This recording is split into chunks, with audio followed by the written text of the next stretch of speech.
എഴുത്തുമായി ബന്ധപ്പെട്ട് സ്കൂളിൽ പഠിക്കുന്ന കുട്ടികൾക്ക് പലപ്പോഴും പലതരത്തിലുള്ള ബുദ്ധിമുട്ടുകൾ ഉണ്ടാവാറുണ്ട്. അതെന്തൊക്കെയാണ് സാധാരണഗതിയിൽ? ഒന്നാമത്തെ കാര്യം, കുട്ടികൾക്ക് അവർ പറയാറുണ്ട്, ഞാൻ എഴുതി തീരുന്നതിന് മുമ്പ് ടീച്ചർ ബോർഡ് മായ്ച്ചു കളഞ്ഞു, അതുകൊണ്ട് തന്നെ അവർ നോട്ട് ബുക്ക് ഒരിക്കലും തന്നെ കംപ്ലീറ്റ് ആവില്ല. മറ്റൊരു പ്രശ്നം അവർ പറയുന്നത് അവരുടെ കൈക്ക് വേദനയാണെന്നാണ്. എഴുതുന്ന സമയത്ത് അവർ കൈക്ക് വേദനയാണെന്നുള്ള കംപ്ലയിൻറ്റ് ചില കുട്ടികളിൽ പറയാറുണ്ട്. മറ്റൊരു പ്രശ്നം മോശമായ ഹാൻഡ് റൈറ്റിംഗ് ആണ്. ഇവരെഴുതി വെച്ചിരിക്കുന്നത് എന്താണെന്ന് മറ്റുള്ളവർക്കും വായിക്കാൻ പറ്റില്ല, ഇവർക്കും വായിക്കാനായിട്ട് പറ്റില്ല. ചില കുട്ടികളുടെ പ്രശ്നം പരീക്ഷയ്ക്ക് ഒരിക്കലും സമയം കിട്ടില്ല. അതുപോലെ തന്നെ സാധാരണ കുട്ടികൾ എഴുതുന്ന സ്പീഡിൽ എഴുതാനായിട്ട് പറ്റാറില്ല. പരീക്ഷയ്ക്ക് പലപ്പോഴും 3-4 ക്വസ്റ്റ്യൻസ് ഇവർ അറ്റൻഡ് ചെയ്യാൻ വിട്ടുകളയും. മറ്റൊരു പ്രശ്നം, ഇവർക്ക് എഴുതാൻ മടിയാണ്. ചില കുട്ടികളുടെ നോട്ട്ബുക്ക് നമ്മൾ നോക്കുമ്പോൾ മനസ്സിലാവും, പല അക്ഷരങ്ങൾക്കും പല വലിപ്പമാണ്. സാധാരണമായിട്ടുള്ള വാക്കുകൾ പോലും സ്പെല്ലിംഗ് തെറ്റിച്ച് എഴുതുക എന്നുള്ളതാണ് മറ്റൊരു പ്രശ്നം. അക്ഷരങ്ങൾ തലതിരിച്ചെഴുതുന്നത് എന്നുള്ളതാണ് മറ്റൊരു പ്രശ്നം. പഠനവുമായിട്ട് ബന്ധപ്പെട്ട് നിങ്ങൾക്ക് എന്ത് സംശയമുണ്ടെങ്കിലും ഈ കമൻറ്റ് ബോക്സിൽ ഇടേണ്ടതാണ്. അതിൻ്റെ കാരണങ്ങളും പ്രതിവിധികളും തുറന്നു വരുന്ന വീഡിയോസിൽ ഞാൻ അപ്ലോഡ് ചെയ്യുന്നതായിരിക്കും. എഴുത്തുമായിട്ട് ബന്ധപ്പെട്ട് കുട്ടികൾക്കുള്ള ബുദ്ധിമുട്ട് എന്തൊക്കെയാണെന്ന് നമുക്ക് നോക്കാം. ഒന്ന്, കൃത്യമായിട്ട് പേന പിടിക്കാൻ കുട്ടികൾക്ക് അറിയില്ലെങ്കിൽ എഴുത്ത് പ്രശ്നമാവും. ട്രൈപോഡ് പെൻ ഗ്രിപ്പാണ് നമ്മൾ പറയുക. ഈ 3 വിരലും കൊണ്ടാണ് പേന പിടിക്കേണ്ടത്. ഇങ്ങനെയല്ല കുട്ടികൾ പേന പിടിക്കുന്നതെങ്കിൽ എഴുത്ത് ഒരു വലിയ പ്രശ്നമാവും.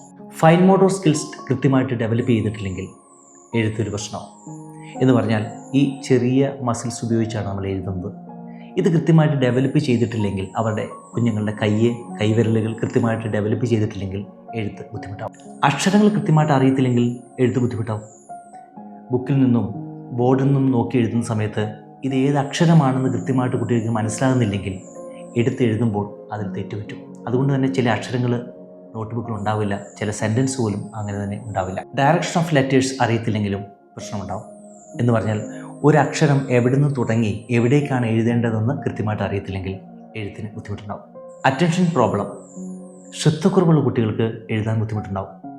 എന്ന് പറഞ്ഞാൽ ADHD പോലത്തെ ബുദ്ധിമുട്ടുള്ള കുട്ടികൾ, അവർക്ക് ശ്രദ്ധയോടുകൂടി ടെക്സ്റ്റ് ബുക്കിലും ബോർഡിലും ഒക്കെ നോക്കി മനസ്സിലാക്കി എഴുതാനായിട്ട് ബുദ്ധിമുട്ടുണ്ടാവും. മാനസിക പിരിമുറുക്കം കുട്ടികൾ അനുഭവിക്കുന്നുണ്ടെങ്കിൽ അവർക്ക് എഴുതാൻ ബുദ്ധിമുട്ടുണ്ടാവും.